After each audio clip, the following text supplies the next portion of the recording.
Testamento, na Nova Aliança, nós vimos os 4 evangelhos, a saber, Mateus, Marcos, Lucas e João, e eles vão descrever a genealogia de Cristo, a sua descendência.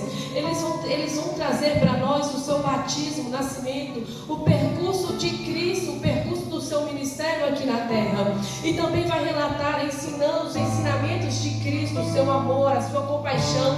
Nós vemos cura, libertação feitos pelo nosso Salvador. Nós também vemos perseguições, a crucificação e a ressurreição de Jesus. Já em Atos dos Apóstolos, capítulo 1, Lucas vem falando para nós as últimas instruções de Cristo no Monte das Oliveiras. Jesus vai estar instruindo os seus discípulos ali no monte, dizendo: não se ausente de Jerusalém, porque João batizou com água, mas vós sereis batizados com o Espírito Santo dentro de poucos dias. Então o Senhor, antes de ser levado ao céu, dá uma ordem para os seus discípulos: não saia de Jerusalém, mas permaneça em Jerusalém, até que do alto vos vão receber poder. E o interessante que é que Jesus é levado aos céus e os discípulos descem rumo a Jerusalém. Estudiosos dizem que o percurso entre Jerusalém até o Monte das Oliveiras é uma caminhada de um dia. Os discípulos estão indo, caminhando rumo a Jerusalém, aonde o Mestre direcionou a eles para estarem. O que me chama a atenção é que quando eles chegam em Jerusalém, eles não vão permanecer de qualquer maneira. Os discípulos não vão permanecer em Jerusalém de qualquer forma. Eles vão permanecer em Jerusalém, mas vão permanecer com orações e súplicas.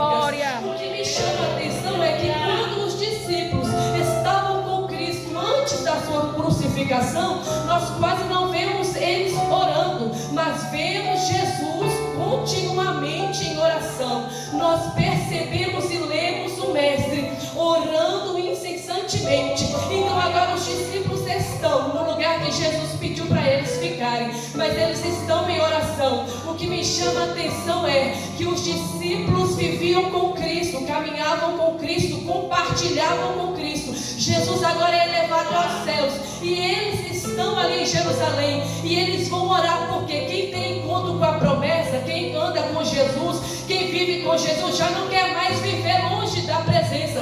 Então é necessário orar. A prática e o método ainda é o mesmo. Jesus é o modelo de oração. Então os discípulos vão seguir o modelo de oração, que é Cristo. Constante oração com o Pai. Nós percebemos que quando nós temos um encontro com Cristo, quando nós temos um real encontro com o Senhor, nós já não queremos mais viver distante dele. E para não viver distante dele, é necessário que nós achegamos a ele em oração. É necessário que nós viemos alicerçar o nosso relacionamento com Cristo através da prática da oração. E os discípulos vão fazer isso ali em Jerusalém. Os discípulos vão seguir o modelo de Cristo. Oh, glória a Deus! Porque nós vemos que a oração é o elo, é o vínculo entre o Filho e o Pai.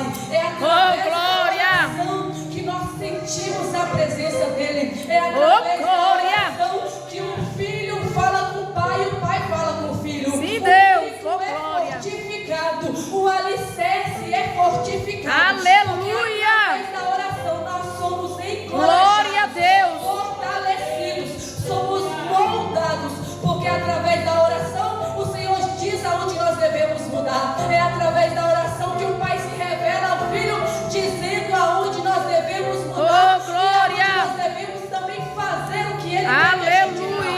quer. É por isso que é necessário nós estarmos em constante oração. Oh, glória! Aleluia! Oh, glória! Então os discípulos permanecem em Jerusalém e permanecem em oração. Estudiosos dizem que entre a subida de Cristo e a descida do Espírito Santo foram cerca de 10 dias. Conjecturando eu imagino que no primeiro, quem sabe no segundo, no terceiro, no quarto, no quinto, alguém está pensando em parar, mas permanece em oração, porque os outros estão orando. Quem sabe ele chega até o 9º dia e chega até Pedro e fala: Pedro, nós já estamos no 9º dia e não estamos vendo